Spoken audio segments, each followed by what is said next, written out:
Hello.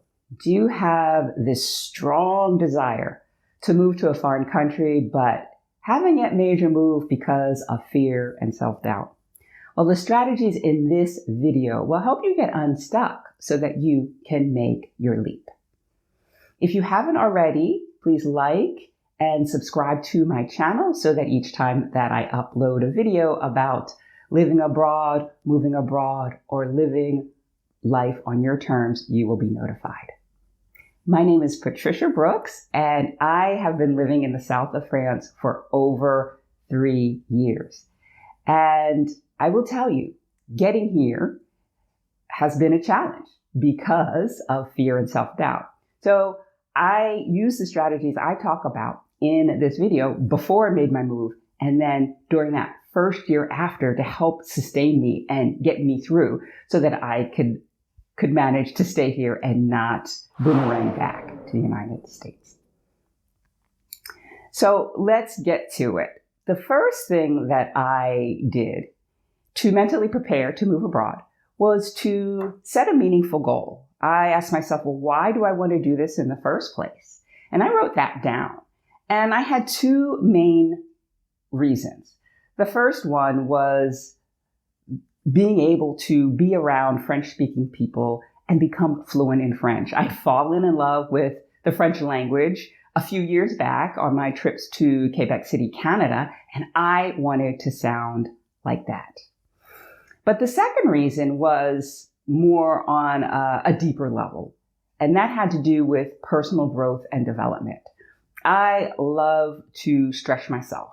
And I was stretching myself in really big ways in writing and publishing a book, public speaking, all of that. And those provided really good ways for me to grow. But it seemed that each time that I would set out on one of these goals, I'd reach it more quickly and it did not feel as satisfying. And so I was looking to something to help me grow that would provide an extended way to have these challenges. And moving to a foreign country where French was the spoken language seemed like that fit the bill. And so those were my reasons for wanting to move abroad. So in doing that, I was able to, each time that I hit a roadblock in planning and preparing my move abroad, I could bring myself back to, oh, well, you're doing this for these two reasons, and it's going to be so worth it. So that is why it's so important to set that meaningful goal, to know your why, and to visit or revisit it often. The second thing I did to mentally prepare to move abroad was to build my self-confidence. One of the things that was challenging was, could I, somebody who was 51 years old or just about to turn 51 years old, really make this move abroad? This is something that I had seen in my head that only younger people did. They took a gap year after college, or maybe they studied abroad during college. And I was beyond that. And so I had to build my confidence. And the way that I did that was I looked back to past achievements that I did not believe that I could accomplish. And one that I use regularly is my earning a degree in economics from Mount Holyoke College. In order to do that, I had to pass 2 comprehensive economics exams, one in microeconomics and one in macroeconomics. And I passed the one in microeconomics very quickly. Microeconomics is a much more logical way of thinking, for me anyway, than macroeconomics is. Macroeconomics is, well, assume this or assume that. And I had to use my power of imagination, which back then was not that good. And so I failed that first macroeconomics exam. And I thought, oh my gosh, my college career is over. I'll never get this degree. I was really downtrodden. But somebody boosted me up, said, well, pick yourself up, dust yourself off, figure out what you didn't do well in, study that harder, and take the exam again. And I did. And I was able to pass and get my bachelor's degree from Mount Holyoke College. So I use that as what I call a confidence anchor. So you too can look back to your past achievements and see which ones you didn't believe that you could, but you actually did, and remind yourself of those each time you question your ability to make a move abroad. So that was number 2. The number 3 is to reprogram my belief system. And one of the beliefs that I had was based on this old adage, a bird in the hand is worth 2 in the bush. And this was something that my mom had instilled in me. And so as I was preparing my move abroad, I was preparing to quit my job.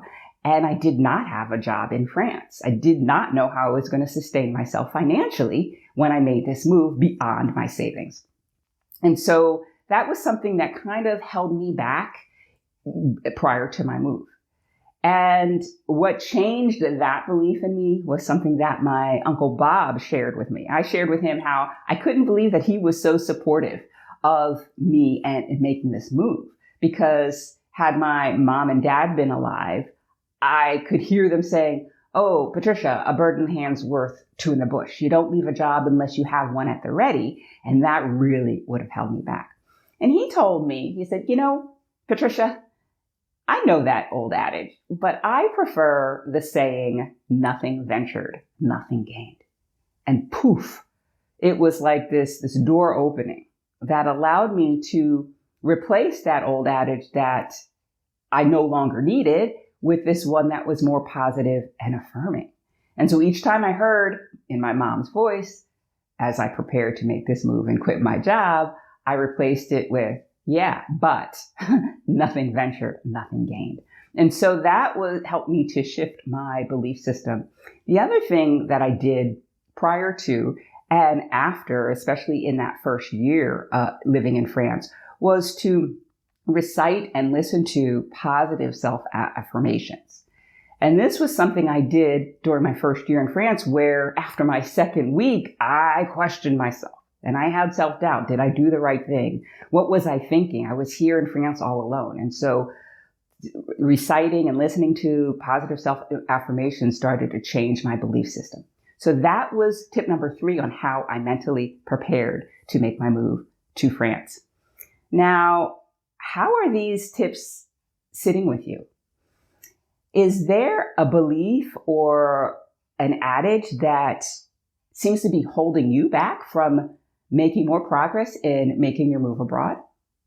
Well, write that saying or that belief in the comments below. I'd love to see where you are. All right. So the 4th thing that I did to mentally prepare was I hired a coach. So I set my meaningful goal. I built my self-confidence looking at past achievements, and I started to reprogram my belief system. And that got me pretty far.